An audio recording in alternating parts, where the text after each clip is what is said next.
Hello everyone, myself Sujata Dilip Patil, English subject teacher from PV Kanya Shala Pune.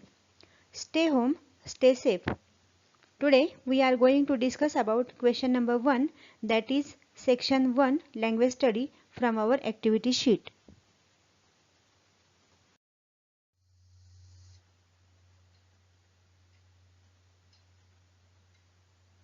Section 1 language study. विभाग 1 भाषा अभ्यास. Question number 1A. Do as directed. This activity is for 8 marks. प्रश्न क्रमांक 1A. सूचनेप्रमाणे कृती करा. ही कृती असेल 5 गुणांसाठी. There are 6 activities in this question. You have to choose any 4. Choice is yours. Choose any 4 of these 8 activities and write properly. Each activity is for 2 marks. या ठिकाणी प्रश्न क्रमांक 1A या प्रश्नामध्ये एकूण 6 कृती दिलेल्या असतील. त्यातील कोणत्याही 4 कृती लिहिणे अपेक्षित आहे. तुम्ही कोणत्याही 4 कृती निवडून लिहू शकता. प्रत्येक कृती ही 2 गुणांसाठी असेल. असा हा प्रश्न म्हणजे क्वेश्चन नंबर 1A हा एकूण 8 गुणांसाठी असेल. क्वेश्चन नंबर 1A त्याच्यामधली पहिली कृती पहा. Complete the words by using correct letters. म्हणजे दिलेल्या शब्दामध्ये रिकाम्या जागी योग्य अक्षर भरून नवीन शब्द अर्थपूर्ण असा तयार करा. ही कृती असेल 2 गुणांसाठी. प्रश्न क्रमांक 1A मधील दुसरी कृती असेल पहा. Put the words in alphabetical order. ही कृती सुद्धा 2 गुणांसाठी असेल.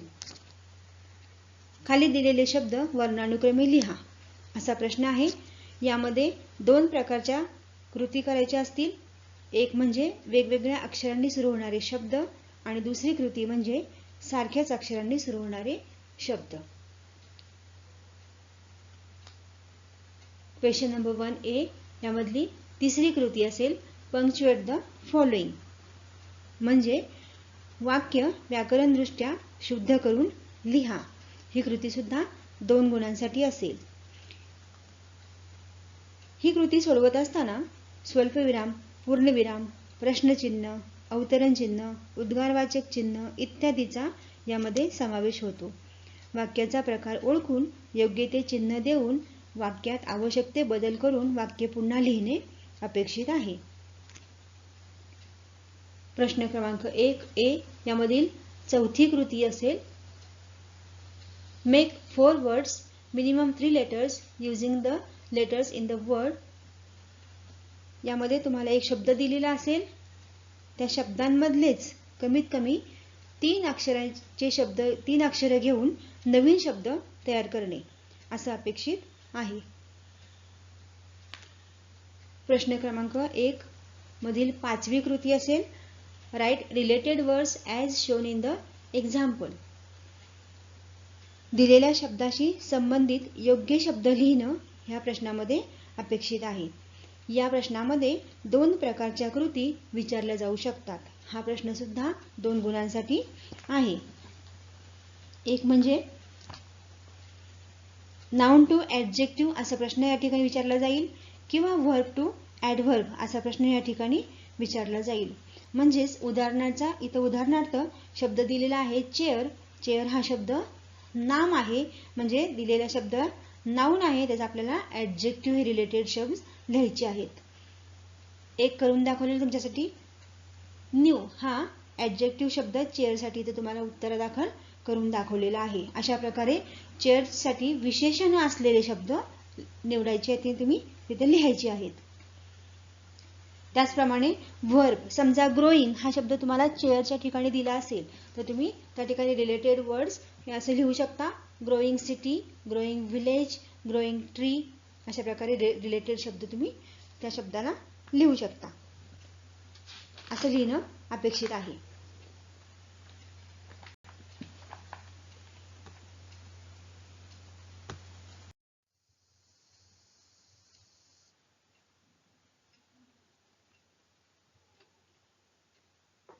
प्रश्न क्रमांक 1 मधील 6वी कृती असेल complete the word chain of words. Add 4 words each beginning with the last letter of the previous word.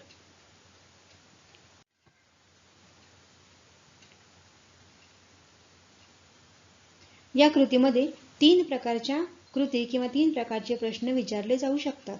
आपण 3ही प्रकारच्या कृतींचा अभ्यास केला तर कोणतीही कृती लिहिणं सहज शक्य होतं. या प्रश्नात अशा प्रकारच्या कोणत्या कृती असू शकतील किंवा कोणते प्रश्न असू शकतील ते बघूया. या प्रश्नामध्ये 1 ॲडजेक्टिव्हचे शब्द असू शकतात, 2 नाउनचे शब्द असू शकतात आणि 3 व्हर्बचे शब्द असू शकतात.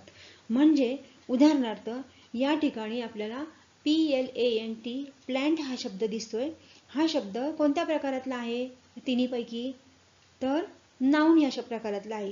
प्लांट म्हणजे छोटं झाड किंवा रोपटं, हे आहे कॉमन नाउन, म्हणून हा शब्दाचा प्रकार आहे नाउन. आता हा नाउनचा शब्द दिलेला असल्यामुळे तुम्हाला पुढचे 4ही शब्द नाउनचेच लिहायचे आहेत. पण हा दिलेल्या शब्दातल्या शेवटच्या अक्षरापासून सुरू होणारा शब्द हा नाम या प्रकारातला असला पाहिजे, असं असणं अपेक्षित आहे. अशा प्रकारे हे 4 शब्द पूर्ण करणं अपेक्षित आहे. उदाहरणार्थ ॲडजेक्टिव्ह मधील एखादा शब्द असेल तर ती शब्दसाखळी कशी पूर्ण करायची? उदाहरणार्थ ब्युटिफुल हा शब्द दिलेला असेल तर ब्युटिफुल हा शब्द ॲडजेक्टिव्ह आहे. म्हणून पुढील 4ही शब्द तुम्हाला ॲडजेक्टिव्हचेच लिहिणं अपेक्षित आहे.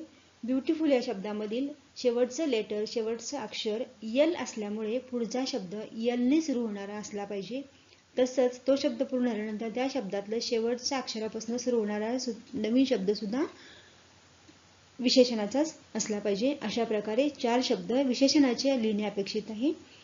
जर तुम्हाला या ठिकाणी व्हर्बचा शब्द दिला असेल तरी अशाच प्रकारे ही शब्दसाखळी पूर्ण करणं अपेक्षित आहे. उदाहरणार्थ स्पीक, SPEAK, स्पीक म्हणजे बोलणे. या ठिकाणी बोलण्याची कृती या शब्दातून आपल्याला समजते, म्हणून हा शब्द क्रियापदाचा आहे.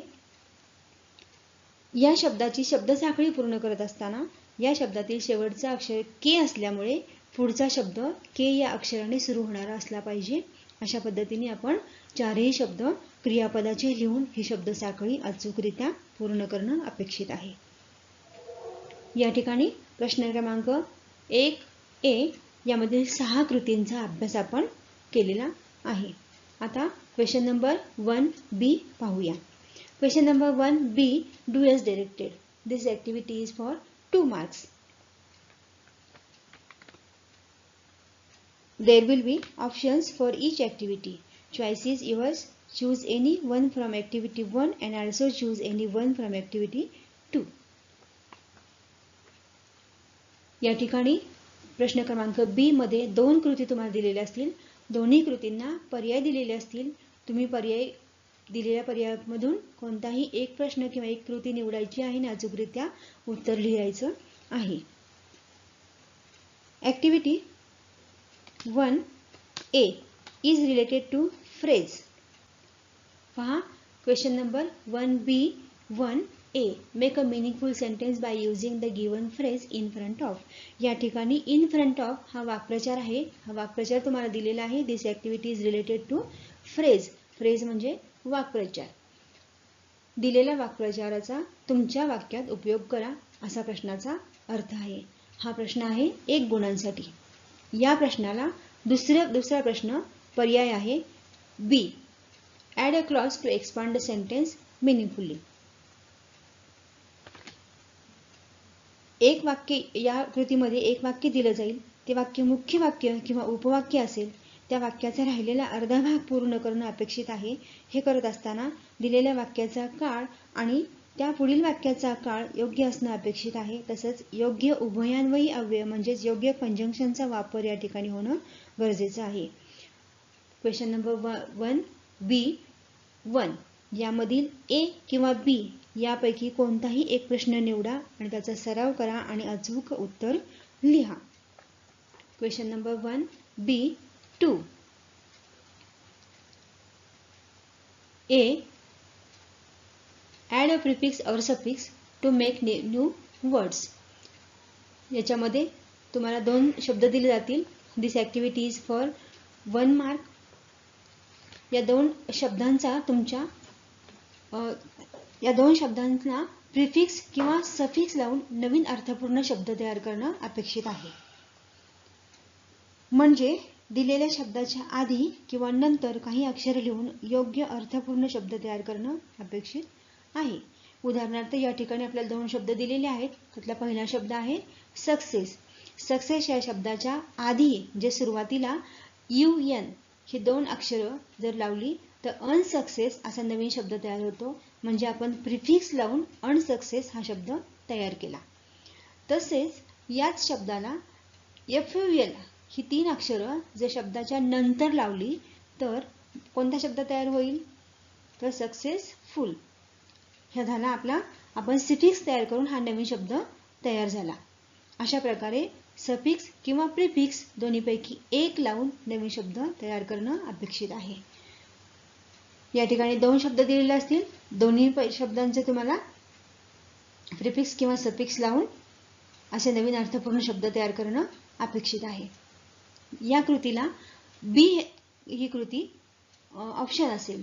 Make a meaningful sentence using any one of the words given in 2A. आता या ठिकाणी तुम्हाला 2A मध्ये जे शब्द दिलेले आहेत तेच शब्द क्वेश्चन नंबर 2B मध्ये दिलेले असतील. त्या शब्दांचा तुम्ही वाक्यामध्ये उपयोग करून वाक्य लिहिणं अपेक्षित आहे. A किंवा B यापैकी कोणती पण एक कृती निवडा आणि त्याचा सराव करा. अशा प्रकारे आपण प्रश्न क्रमांक 1A आणि 1B असे एकूण 10 गुणांच्या कृतींचा अभ्यास केलेला आहे.